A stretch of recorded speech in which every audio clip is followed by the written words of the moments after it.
History does not whisper, it echoes. And in the heart of Nigeria's past, few echoes are louder, more painful, and more defining than the voice of Chukwuemeka Odumegwu Ojukwu, the man who led the people through war, loss, and unshakable hope. Born into wealth and privilege, Ojukwu could have lived a quiet life. Oxford educated, heir to one of Nigeria's richest men. But history had other plans. By 1966, Nigeria was reeling. Ethnic tensions boiled over. A coup, then a counter-coup. And soon, the blood of thousands of Igbos stained the streets of northern Nigeria.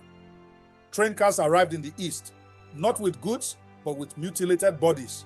Brothers, fathers, children. Home was no longer safe.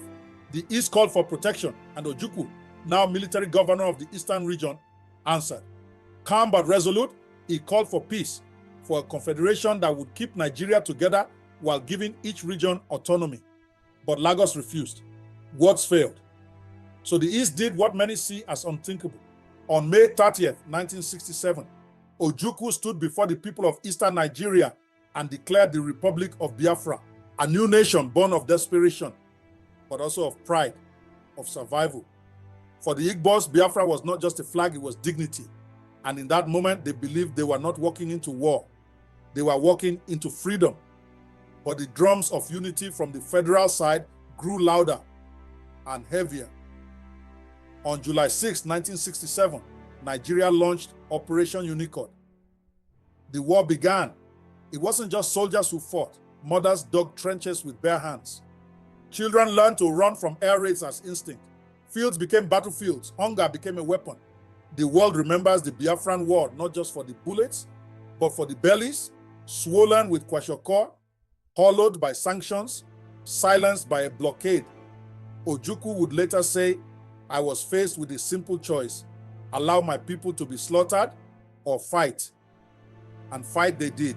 Cut off from global supply, Biafrans built their own tanks, their own bombs, even refined their own crude oil. The world saw a people surrounded and said they cannot last. But for 30 months they did. Behind the scenes, Ojukwu negotiated, pleaded, and resisted. In Kampala, in Aburi. At every table, he demanded one thing: dignity for his people. But the world looked away. No oil, no deal. Journalist Frederick Forsyth, who covered the war, said the Nigerian government had more friends than Biafra had rice. Starvation became the most effective weapon. In the end, it wasn't the bombs that broke Biafra. It was silence. By January 1970, Ojukwu fled into exile. His deputy, Philip Effiong, surrendered. Biafra died, officially.